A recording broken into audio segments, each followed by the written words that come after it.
सप्रेम जय महाराष्ट्र. महाराष्ट्रभरातून शिवसेना एक वादळ या माध्यमाला पाहणाऱ्या तुम्हा तमाम प्रेक्षकांना, सर्व शिवसैनिकांना माझा अनिश गाढवेचा मानाचा जय महाराष्ट्र. या माध्यमाला आपण पहिल्यांदाच पाहत असाल ताबडतोब याला सबस्क्राईब करा आणि पुढे व्हा. ज्या शिवसैनिकांना, प्रेक्षकांना या माध्यमाला सहकार्य करायचंय, आपण जॉईन पर्याय हा निवडू शकता. सबस्क्राईब बटनच्या बाजूलाच जॉईन पर्याय आहे, याद्वारे आपण या माध्यमाचे सदस्य किंबहुना मेंबर होऊ शकता आणि या माध्यमाला सहकार्य देखील करू शकता.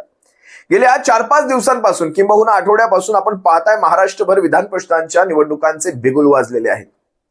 आणि या सर्व धामधुमीमध्ये ज्या बातम्या तुमच्या कानावर पडत आहेत, अतिशय योग्य आणि योग्य वेळी या बातम्या तुमच्या सर्वांपर्यंत पोहोचत आहेत. भारतीय जनता पक्षाचा तो मुखवटा, मित्रत्वाचा, मैत्रीचा ढोंग केलेला, सोंग केलेला तो मुखवटा टराटरा फाटत आहे. शिवसेनेच्या पक्षप्रमुखांनी जे आरोप भारतीय जनता पक्षावर केले होते ते आता पुन्हा एकदा सिद्ध होत आहेत. शिवसेनेच्या पक्षप्रमुखांनी स्पष्टपणे सांगितलं होतं, माझी शिवसेना मी कुणाच्याही पालख्या वाहण्यासाठी स्थापन केलेली नाही. शिवसेनेच्या पक्षप्रमुखांनी वेळप्रसंगी वेगळे निर्णय घेतले, कारण भारतीय जनता पक्ष हा शिवसेनेला कायम म्हणजे कन्सिडर करून चालला होता, गृहीत धरून चालला होता की आमच्या सोबतच शिवसेना येईल, शिवसेना कुठेही जाणार नाही. ती फरफटत मारून मुटकून काय म्हणतात ते उठता लात बसता बुक्क्या खाऊन शिवसेना ही भारतीय जनता पक्षासोबतच राहील, हे भारतीय जनता पक्षाने गृहीत धरलं होतं. त्यामुळे उपमुख्यमंत्री पद द्या काय, चांगली खाती द्या काय, 18 खासदार असलेल्या पक्षाला केंद्रामध्ये एकमेव ते अवजड उद्योग मंत्री पद द्या काय, काय फरक पडतो, शिवसेना जाणार कुठे आहे. ज्यावेळेस 30 वर्षांची युती, 30 वर्ष दोनही पक्ष सत्तेबाहेर होते, ज्यावेळेस महाराष्ट्रासारख्या एका राज्यामध्ये, मोठ्या राज्यामध्ये भारतीय जनता पक्ष ज्या शिवसेनेची करंगळी पकडून मोठा झाला, बाळासाहेबांनी स्वतः अनेकदा सांगितलंय की जरुरी नाही की फक्त तुम्हीच आमच्यामुळे, आम्ही तुमच्यामुळे मोठे झालो, तुम्ही आमच्यामुळे मोठे झालात, पण शिवसेनेच्या आधारावर भारतीय जनता पक्ष महाराष्ट्रात फोफावला, हे काही वेगळं सांगायची गरज नाही. एवढं सगळं असताना आज ज्यावेळेस सत्ता हाताशी येते त्यावेळेस मात्र भारतीय जनता पक्षाला भस्म्या होतो आणि भारतीय जनता पक्ष आपल्या एकट्याचीच फक्त सत्ता महाराष्ट्रात कशी राहील याची काळजी घ्यायला सुरुवात करतो. 2014 ते 2019 शिवसेनेच्या पक्षप्रमुखांनी सारं राजकारण जवळून पाहिलं. त्यानंतर मात्र ज्यावेळेस दुसऱ्यांदा सत्ता आली, शिवसेनेचे 63 आमदार निवडून आले, तेही एकट्याच्या जीवावर निवडून आले. लक्षात घ्या, शिवसेनेने त्याही वेळेस भारतीय जनता पक्षाशी फारकत घेऊन स्वतः एकट्याच्या जीवावर निवडणुका लढल्या होत्या.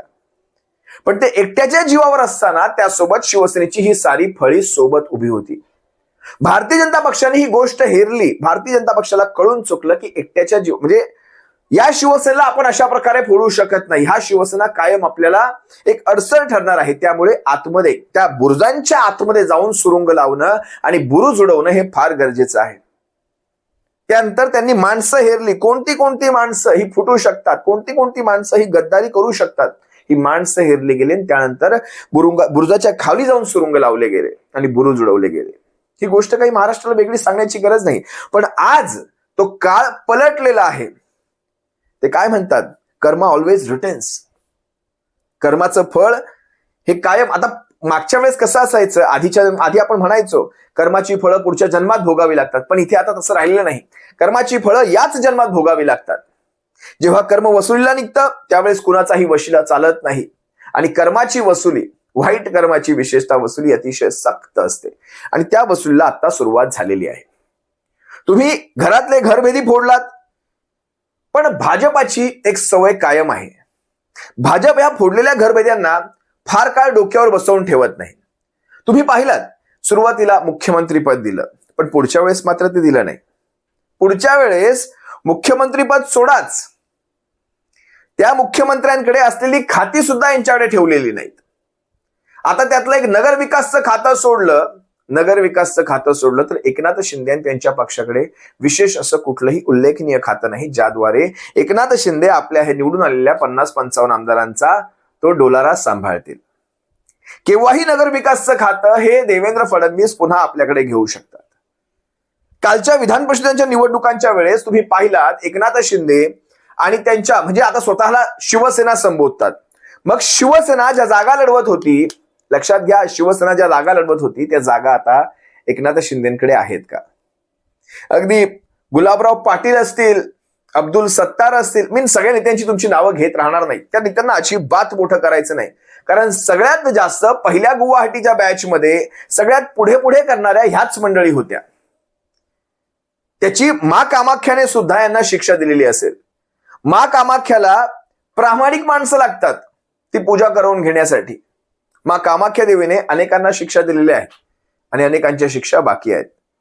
होतं नियतीच्या त्या सभागृहामध्ये, नियतीच्या त्या समोर कुणाचंही काहीही चालत नाही, फक्त एक वेळ येऊ द्यावी लागते. तुम्ही पहा ना, मला कालचंच अब्दुल सत्ताराचं ते स्टेटमेंट मी ऐकलं, तुम्ही सर्वांनी ऐकलं असाल.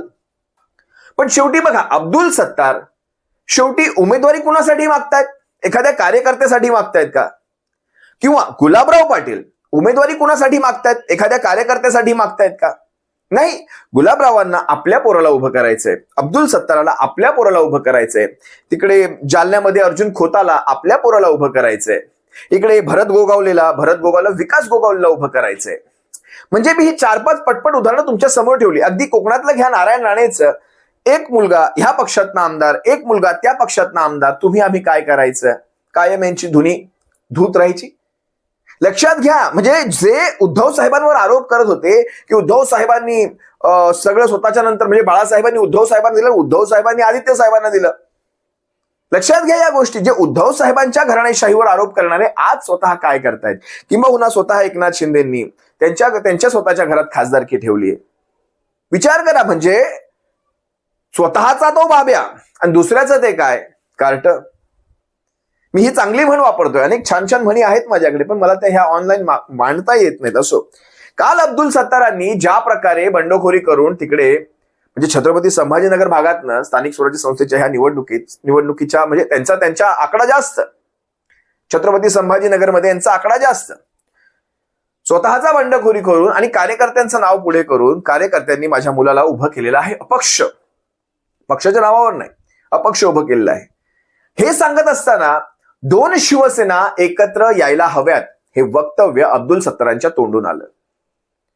अब्दुल सत्तारांना चांगलंच माहिती आहे, लक्षात घ्या, कशा कुठे कुठली स्टेटमेंट करायची.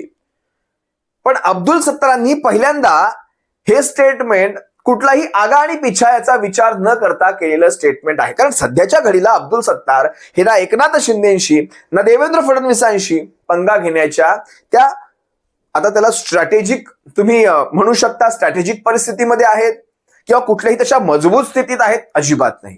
तरी सुद्धा अब्दुल सत्तारांचं हे स्टेटमेंट मी दुसऱ्या अर्थाने घेतो. अब्दुल सत्तारांना चांगलंच कळून चुकलंय हा भारतीय जनता पक्ष कशा प्रकारे छत्रपती संभाजीनगरामध्ये हा एकनाथ शिंदेच्या गटाचं मुंडकं उडवू इच्छितोय. मी तुम्हाला तो व्हिडिओ दाखवेल. आणि कालचंच स्टेटमेंट आहे अंबादासजी दानवे साहेबांचं शिवसेनेच्या. त्यांनीही सांगितलं की भारतीय जनता पक्षाने कायम शिवसेनेला संपवण्याचाच विडा उचलला होता. आता त्यांनी छत्रपती संभाजीनगर पुरतं मर्यादित विधान केलं, पण हेच संपूर्ण चित्र महाराष्ट्रभर आहे. छत्रपती संभाजीनगर मधल्या ह्या 2ही बड्या नेत्यांचे हे स्टेटमेंट हे काही वेगळं दर्शवू इच्छितात. भविष्यामध्ये शिंदे गट असेल, भविष्यामध्ये शिवसेना आणि शिंदे गट यांनी एकत्र यावं आणि या भारतीय जनता पक्षाच्या धज्जिया उडवाव्यात, हे या 2 नेत्यांचं वैयक्तिक मत असू शकतं. पण आता अंबादासजी दानवेंचं काय नेमकं, त्यांना काय ह्याच्या मागून सुचवायचं त्यावर आपण नंतर कधी बोलू. पण ज्यावेळेस अब्दुल सत्तार हा समोरच्या गटात असताना, शिंदे गटामध्ये असताना किंबहुना देवेंद्र फडणवीसांच्या सोबत असताना त्यांचं हे केलेलं विधान हे जास्त महत्वपूर्ण ठरतं. जर एकदा अब्दुल सत्तार काय म्हणाले तुम्हीच ऐका, संपूर्ण शेवटपर्यंत ऐका. कशा प्रकारे आमचं मुंडकं उडवू इच्छितोय, कशातल्या बँकांच्या निवडणुकांमध्ये सुद्धा आम्हाला बाहेर फेकतोय, कशा प्रकारे आम्हाला संपवतोय हा भारतीय जनता पक्ष, एकदा अब्दुल सत्तारांच्या तोंडून ऐका. फार जे दिसतं मला ते आमच्याकडून जसं त्यांनी आज 2 निवडणुका महत्वाच्या झाल्या, त्या महापालिका असेल, जिल्हा परिषद असेल, तिथून आम्ही तर आज तात्पुरते हद्दपार आहे. जिल्हा परिषदमध्ये आणि महापालिकेमध्ये घडलं तसं जिल्हा मध्यवर्ती बँकेमध्ये एकमेव जिल्हा मध्यवर्ती बँक ही शेतकऱ्याची संस्था शिवसेनेच्या ताब्यात आहे. आता ती बी घेत असेल तर मग याला काही इलाज नाही. मी असं म्हटलं की तुम्हाला वागणूक योग्य मिळत नाही, काय वागणूक मिळते? नाही, वागणुकीचा प्रश्नच नाही. वागणूकच मिळत नाही तर प्रश्न कधी येईल, काय मिळते ते. अशा पद्धतीने मनमानी कारोबार करून कदाचित शिवसेनेला बदनाम करण्याचा प्रयत्न असेल तर बाकी काही लायसन द्यायची गरज नाही. त्याचे परिणाम पुढे पहा कसे कसे होतात आणि कसे दिसतात. अंबादास दानवेने आज एक वक्तव्य केलं की शिवसेना संपवण्याचं काम भाजप करते, हात एकीकडे तोडायचा मग नंतर पाय तोडायचा, असं हळूहळू सगळं सुरू आहे असं आता आमचा तर मुडकच तोडून टाकलं. त्याचा तर हातपाय तोडला बिचाराचा. आमचा मुडका म्हणजे तुम्ही पाहिलं असाल तर आमची जिल्हा परिषद गेली आणि 1 वर्षाची सत्ता होती. त्यानंतर तुम्ही पाहिलं महापालिकेमध्ये स्वर्गीय बाळासाहेबापासून सत्ता होती, ती संपली. आता राहिलं काय? अनेक छोट्या छोट्या जागेवर बी ते वैयक्तिक इंडिव्हिज्युअल भारतीय जनता पार्टीचे काही नेते. तुमचीच शिवसेना अशी तोडायचं काम सुरू आहे असं त्यांचं मत होतं. हा तर आमचीच बोलू लागलो ना मी. ते हातपाय बोलले तर त्यांचे हातपाय पहिले तोडले, आता आमचा मुडका तोडण्यामध्ये. तर हे काही मला काही विरोध नाही आहे, परंतु जी परिस्थिती त्यांनी सांगितली त्या परिस्थितीनुसारच आमच्या जिल्ह्यामध्ये आम्हाला ज्या पद्धतीने वाटल्या जातो, शिवसेनेमध्ये 2 भाग करायचे, एक भागाला हाताशी धरायचं, दुसऱ्यावर अन्याय करायचं, दुसऱ्याला धरायचं, तिसऱ्यावर अन्याय करायचं, आणि अशा पद्धतीने आमचा मोठा भाऊच आम्हाला संपत असेल तर मग त्याला इलाज नाही. खरं म्हणजे आज ज्या पद्धतीने सत्ता आली त्या सत्तेमध्ये भाजप विसरले सगळं. मला तर वाटतं आमच्यासाठी तो विसरले. आता बाकी लोकांसाठी जे सत्तेमध्ये त्यांच्यासाठी विसरत नसेल, पण आमच्यासाठी तो विसरलेल्यासारखा जी परिस्थिती निर्माण झाली विसरून गेले एकदम. आता आमचा ते कामाख्या देवीलाच माहित आहे का आम्ही काय केलं आणि काय नाही केलं. आणि त्यांचे ज्येष्ठ नेते जे आहे, या ज्येष्ठ नेत्याच्या माध्यमातून वरचे लोक जोपर्यंत खालच्या लोकांना बोलणार नाही, जिल्ह्याचं नियोजन करताना शिवसेना संपण्याच्या ऐवजी, एकनाथ शिंदे साहेबांची शिवसेना संपण्याच्या ऐवजी त्यांचे प्रतिस्पर्धी जे त्यांना संपवणार पाहिजे. परंतु अशा पद्धतीने न्याय मिळत नाही, आणि न्याय नाही मिळाला तर शेवटी कुठं ना कुठेतरी माणसाला आपला जो स्वाभिमान आहे, आत्मा आणि परमात्मा, याच्या सोबत काही बसून निर्णय घ्यावेच लागतात. अंबादास दानवे असं म्हटले की आता दोन्ही शिवसेनेने एकत्र आलं पाहिजे असं त्यांना वाटतं. तुम्हालाही हे वाटतं? जर हो, काय हे पहा, काँग्रेसमध्ये वाचायचं असेल तर ही वेळ आहे असं वाटतं तुम्हाला? 100% ही वेळ आहे. ह्या वेळेमध्ये कुठंतरी आपले पाय, जशा पद्धतीने दुसऱ्या राज्यामधला मी निर्णय पाहिला, पश्चिम बंगाल असेल किंवा इथे जे चाललं आज, ज्या पद्धतीने एक जमान्यामध्ये ममता बॅनर्जी आणि भारतीय जनता पार्टी एक होते, फार जुनी गोष्ट मी तुम्हाला सांगायला लागलो.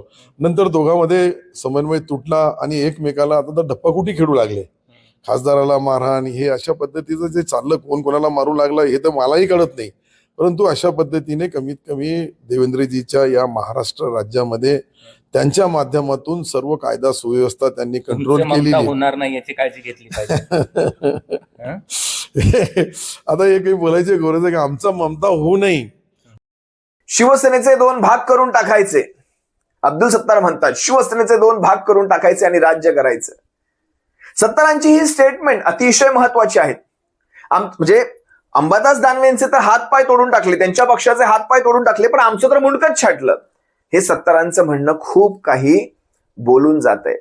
एकनाथ शिंदेच्या तोंडची भाषा अब्दुल सत्तार बोलत आहेत की काय? एकनाथ शिंदेंना चॅलेंज करून अब्दुल सत्तार कधीही आपला अपक्ष मुलगा उभा करू शकत नाहीत. मग एकनाथ शिंदेंनी स्वतः त्यांच्या तोंडी ही वाक्य टाकलेली आहेत का?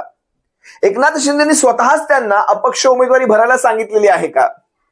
या गोष्टी लक्षात घ्या. काल परवामध्ये ज्या वेळेस एकनाथ शिंदे भर मीडियावर भडकत होते या विधान परिषदांच्या निवडणुकांच्या या जागा वाटपाच्या बाबत, त्या गोष्टी आणि ह्या गोष्टी कुठेतरी जुळतात.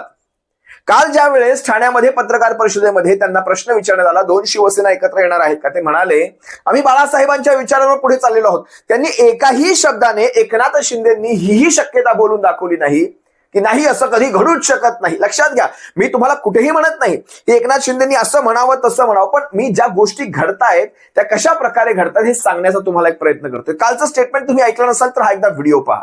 पण दोन्ही शिवसेना एकत्र येणार का या प्रश्नासंदर्भात एकनाथ शिंदेंनी थेट उत्तर देण्याचं टाळलं आणि प्रश्नाला बगल दिल्याचं पाहायला मिळालं.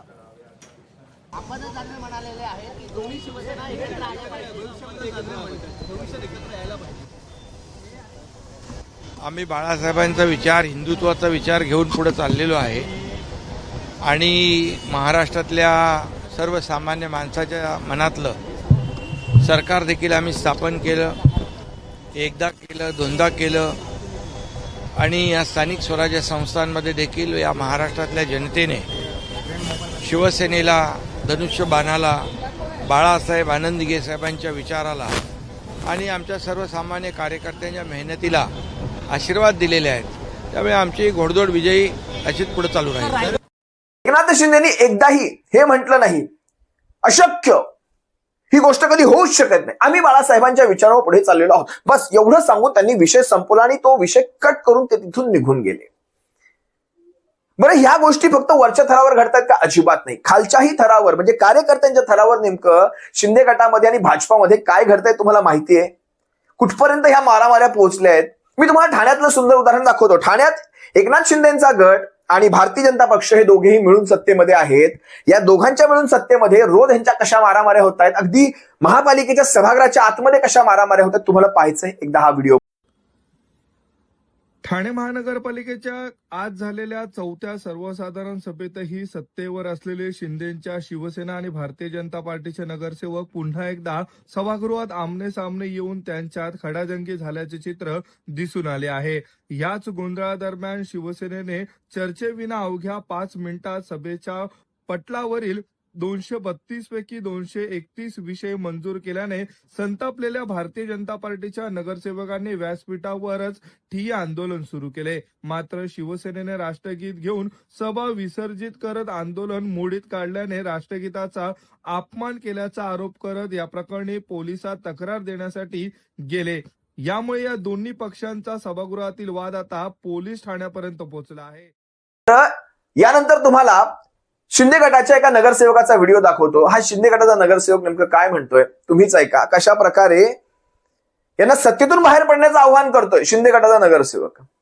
आता खरं तर भाजपाने सत्तेतून बाहेर पडल्यानंतर किंवा भाजपाने तुमच्या डोक्यांवरून हात उचलल्यानंतर, तो हात हटवल्यानंतर तुमच्या सर्वांचं अस्तित्व काय राहणार आहे हा सगळ्यात मोठा एक संशोधनाचा विषय आहे. पण तरी सुद्धा बघा, शिंदे गटाचा एक नगरसेवक ठाणे महानगरपालिकेतला भाजपाविषयी काय पूर्वनियोजित कट असल्या पद्धतीने जसा काही गोंधळ घालण्यात आला आणि तुम्ही सगळ्यांनी बघितलं अशा चुकीच्या पद्धतीने घोषणा देणं, उपमहापौरांनी महापौर डायसवर बसलेले असताना वर्ण मी सभा चालून देणार नाही, मी असं हे असं बोलणं हे असंविधानिक आहे. कुठेतरी हे सगळे प्रकार थांबले पाहिजेत. हे सगळं पूर्वनियोजित असं माझं म्हणणं आहे. त्यांनी मूर्तमतच्या देखील घोषणा या ठिकाणी दिली. मला असं वाटतं आता त्यांनी स्वतः आत्मपरीक्षण केलं पाहिजे. आपण महायुतीचा घटक आहोत, आम्ही नेहमीच महायुतीचा धर्म पाळत आलो आणि एवढं त्यांना जर आमच्याबद्दल वाईट वाटत असेल किंवा आम्हाला मुर्दाबाद बोलायचं असेल तर त्यांना त्यांचे मार्ग मोकळे आहेत. त्यांनी राहू नये सत्तेमध्ये, हे माझं प्रामाणिक मत आहे. कारण महायुतीत असून महायुतीचे सगळे बाकीचे सगळे तुम्हाला फायदे हवेत, परंतु ज्या वेळेला महायुती म्हणून एकत्रित यायचं असतं त्यावेळेला तुम्ही आमच्या बाजूने जर मुर्दाबाद बोलत असाल तर ते चुकीचं आहे. मी त्याचा निषेध करतो आणि त्यांना वाईट वाटत असेल की बाबा आमच्याबद्दल, त्यांनी बाहेर पडावं. एवढंच नाही, अनेक ठिकाणी यांच्या मारामाऱ्या चालू आहेत. अगदी लाथा बुक्क्यांच्या, अगदी पोलीस स्टेशनांच्या आवाराच्या आतमध्ये सुद्धा यांच्या मारामाऱ्या कशा चालू आहेत.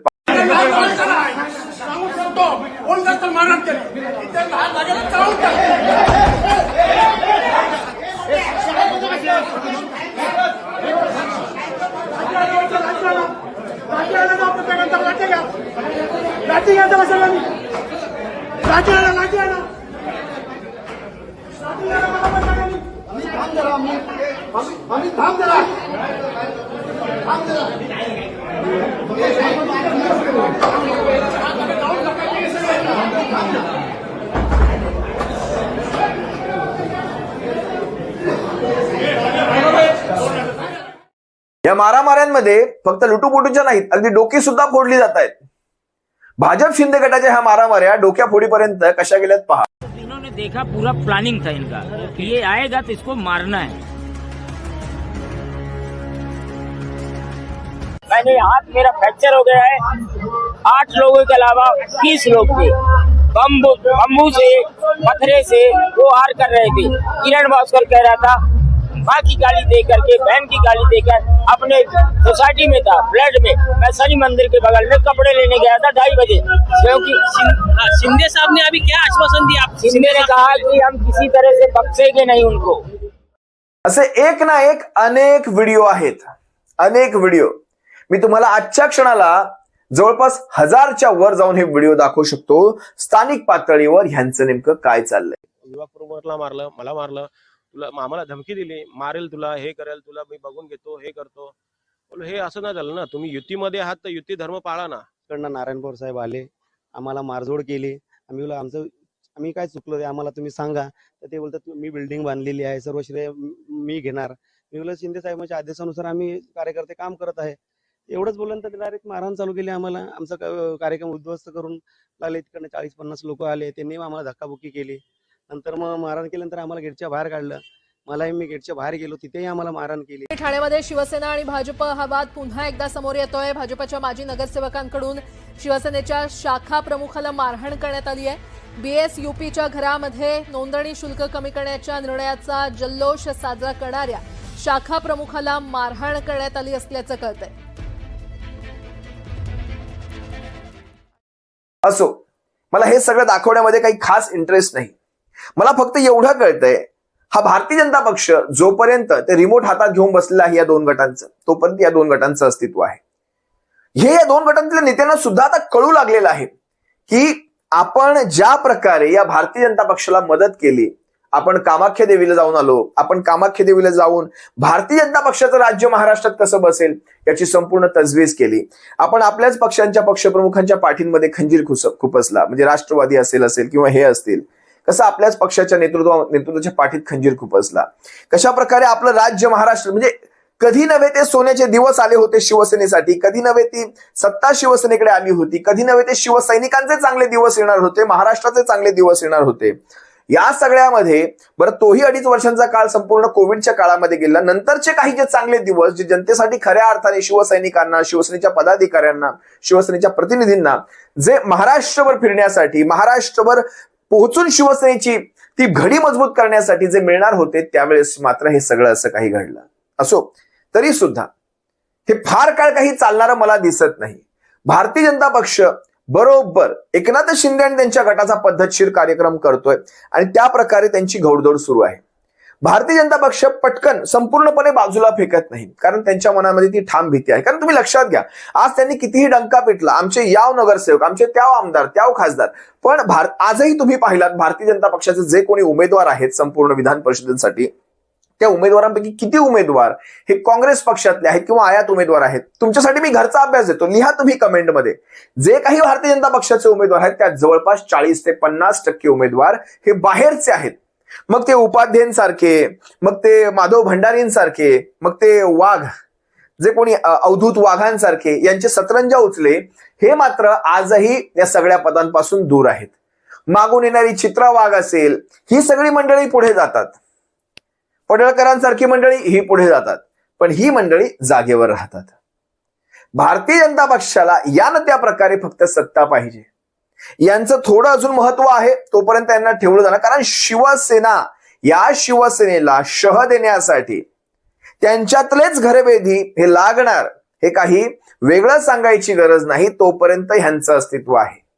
पण मी तुम्हाला सांगतो, 2029 हा थोडासा काळ स्ट्रॅटेजिकली थोडा लांब आहे. हा थोडा जवळ असताना फार काही लवकरात लवकर घडलं असतं. पण ठीक आहे, 2029 नंतर हा भारतीय जनता पक्ष केंद्रामध्ये सत्तेत नसणार आणि ज्या दिवशी हा पक्ष केंद्रातून सत्तेतून हटणार, त्या दिवशी शिवसेनेच्या नावाच्या, चिन्हाच्या, सगळ्या 40 गद्दारांच्या अपात्रतेचा, अगदी सर्वच्या सर्व केसेसला दुसऱ्या दिवशीची तारीख मिळेल, हेही आजच सांगतो. तुर्तास तुम्हा सर्वांची रजा घेतो. जे चाललंय त्याची गंमत बघूयात. महाराष्ट्रभर शिवसेना मजबूत करूयात, शिवसेना जोडो आणि शिवसैनिक जोडो हे अभियान चालू करूयात. सध्या तरी एवढंच सांगतो. तुर्तास तुम्हा सर्वांची रजा घेतो. सप्रेम जय महाराष्ट्र.